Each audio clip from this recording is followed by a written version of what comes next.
Bonjour Adrien Gindre, il est Bonjour 7h37. Votre invité ce matin, Rachida Dati, ministre de la Culture et candidate à la mairie de Paris. Bonjour Rachida Dati. Bonjour. Avant d'en venir à la campagne des municipales à Paris, cette joute sur la scène internationale, ces dernières heures, Donald Trump a visiblement fait marche arrière sur les menaces de droits de douane. Il annonce même un cadre d'accord sur le Groenland.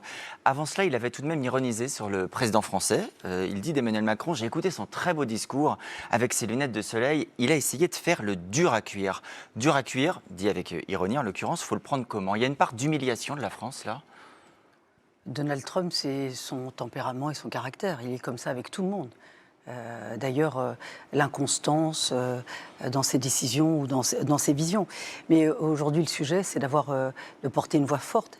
Et le monde entier, quand vous regardez même la Donc presse... il faut être dur à cuire. Non, mais la presse internationale reconnaît la voix forte portée par le président de la République, notamment à Davos, mais de manière constante, de manière cohérente. Il est pour une France forte, il est aussi pour une Europe souveraine et puissante. Et d'ailleurs, vous avez remarqué que cette nuit, il y a eu du recul de la part de Donald Trump, notamment sur les tarifs douaniers.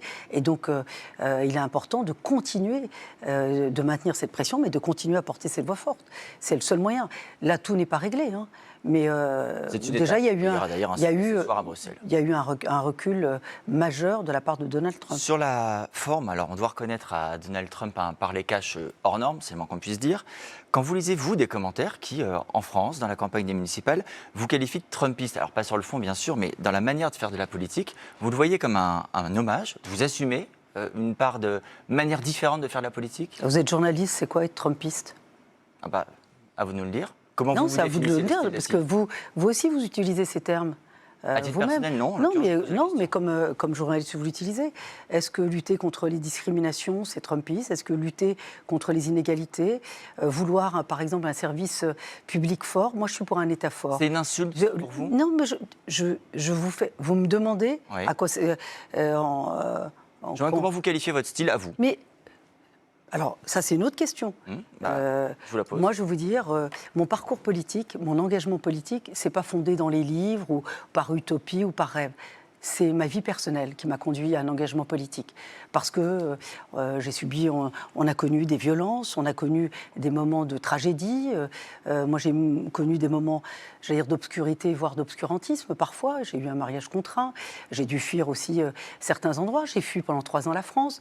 Et donc, j'ai connu des épreuves personnelles extrêmement lourdes que je tais d'une manière générale, parce que je ne suis pas une victime.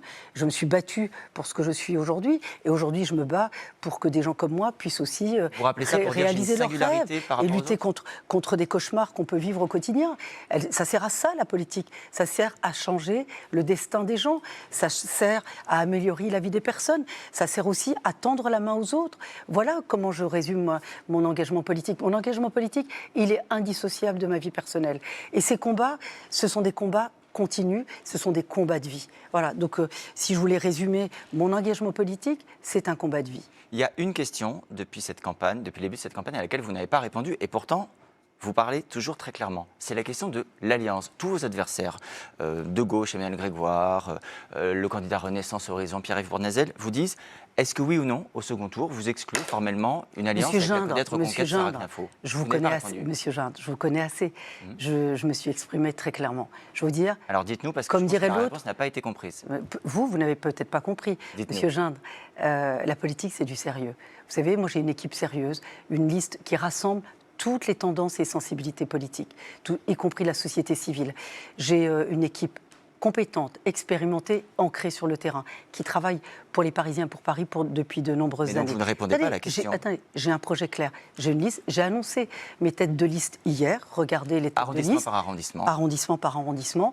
J'ai une liste rassemblée avec un projet et une vision. Moi, je n'ai pas une équipe comme la gauche, de bric et de broc, qui fait les fonds de tiroir, allant de LFI à Madame Lucie Castet, qui a ruiné cette ville. Mais j'ai pas saisi, pardon, pourquoi c'est une question à laquelle on ne peut pas répondre. Mais non, mais regardez ma liste. Votre liste de premier tour sera la liste de second tour à l'identique, sans aucune alliance. J'irai jusqu'au bout avec cette liste. Ce sont des gens compétents et avec une cohérence et une vision et une constance. Voilà, Paris, c'est sérieux. On travaille ce projet depuis des années. Nous, on n'est pas candidat depuis 15 jours en faisant un projet en 15 jours. C'est trop sérieux. Parce que si demain je suis maire de Paris, les Parisiens exigeront que je mette en place mon projet et exigeront aussi que je leur rende compte. Moi, j'ai des priorités très claires pour Paris. J'ai une équipe. J'ai des priorités et j'ai une méthode. Vous avez aussi, toutes ces dernières années, en tant qu'opposante, contesté l'action de la maire sortante de Paris, Anne Hidalgo. Il y a un sujet qui est très emblématique, que même les non-parisiens qui nous regardent ce matin connaissent, c'est la question des voies sur berge. Elles ont été progressivement fermées à la circulation. Là encore, par exemple, Sarah Knafoudi, il faut les rouvrir.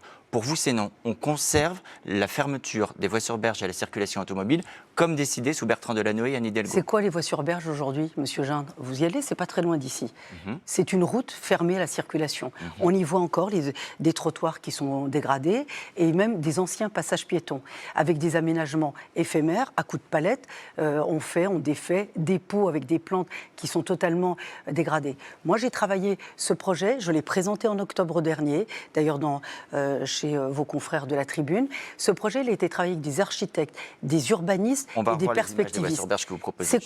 C'est quoi mon projet? C'est de faire un grand parc patrimonial urbain en utilisant des matériaux du patrimoine historique de Paris, de la dalle calcaire, comme ce que nous avons sur le parvis de Notre-Dame. Cette dalle calcaire qui est de Paris, qui est utilisée pour les sites d'exception. Donc on pérennise on améliore les décisions de la mairie socialiste, mais on les conserve. Non, Monsieur Jean, vous n'écoutez pas ce que je suis dit. Si, je ne fais que ça. C'est une route fermée. J'aménage pour de vrai. J'en fais un parc patrimonial urbain. Ces voies sur berge sont classées au patrimoine mondial de l'UNESCO. Je mets de la dalle calcaire qui sont réservées à des sites d'exception. Comme je viens de vous dire, le parvis de Notre-Dame. Je mets du pavé enherbé. C'est quoi? Ça permet évidemment de pouvoir éviter la minéralisation de certains sites. Regardez la place de la République, ça coûtait entre 20 et 30 millions. Tout est à refaire, il y a des infiltrations. J'y mets de la végétalisation en pleine terre, ça n'existe pas. Il y aura une voie réservée pour les piétons, où vous voyez bien quand vous vous promenez avec un enfant, ou même avec un chien, j'y étais dimanche dernier, c'est très compliqué, vous évitez les vélos ou les joggeurs, et donc il y aura une voie réservée, évidemment, aux piétons sur ce site. Il y aura du mobilier urbain parisien, bande à view et candélabres. Ce projet a été travaillé, pas avec de l'IA, pas en 15 jours, pas avec des pistes cyclables qui vont dans le mur sur certains visuels. C'est sérieux, c'est travailler avec des professionnels et c'est financé. Ces voies sur berge, il faut qu'elles soient évidemment valorisées. Nous sommes dans le centre historique de Paris. Vous avez, il y a quelques jours, dit « Bien sûr, je quitterai le gouvernement avant les élections ». Mais vous avez précisé que vous souhaitiez, comme ministre, mener à bien le budget de la culture parce que les acteurs du secteur vous le demandaient. Il se trouve que ça y est, on arrive à la fin du processus budgétaire. Sébastien Lecornu a engagé le 49.3. Est-ce que vous avez décidé à quelle date vous allez quitter le gouvernement? Je vous le dirai. Le 2 février, l'ARCOM enclenche les compteurs des décomptes de temps de parole. Ce sera avant cette date? Je vous le dirai. Vous pourriez être encore ministre une fois Mais je vous le dirai, est-ce que les Parisiens attendent ça? Vous savez, jusqu'à un temps récent, Édouard Philippe a été en élection municipale lorsqu'il était Premier ministre. Gérald Darmanin a été réélu à Tourcoing, il était également ministre. Donc voilà, nous sommes tous, j'espère, logés à la même enseigne. Si vous êtes élu maire de Paris, il y aura quand même un procès en correctionnel au mois de septembre pour corruption et trafic d'influence, avec, comme tout procès, un risque de condamnation, même si on ne peut pas, bien sûr, préjuger de la décision de la justice. Ça a inspiré ce commentaire, ce bon mot au communiste Yann Brossa qui dit « Rachida Dati veut des grillages autour du Champ de Mars, mais je pense qu'elle finira derrière les barreaux avant le Champ de Mars, si d'aventure une condamnation intervenait. » Est-ce que vous avez anticipé un scénario de qui vous trouvez ça digne?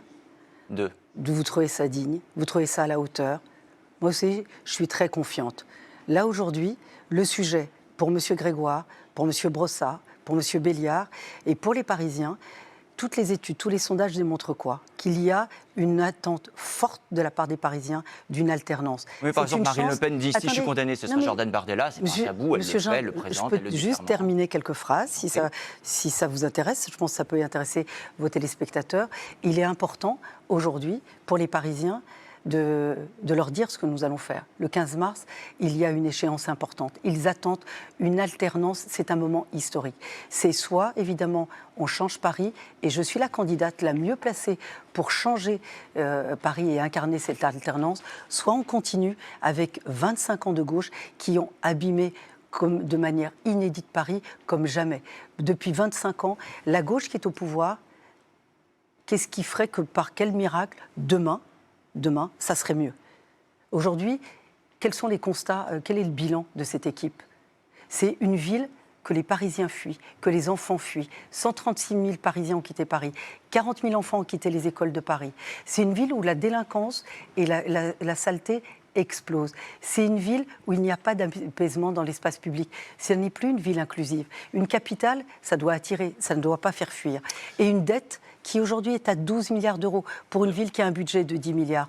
Voilà le bilan de cette gauche qui est au pouvoir. L'enjeu de demain, c'est stop ou encore. J'invite tous les Parisiens, dès le 15 mars, à ne pas disperser leur voix. L'enjeu, ça sera de voter utile dès le premier tour.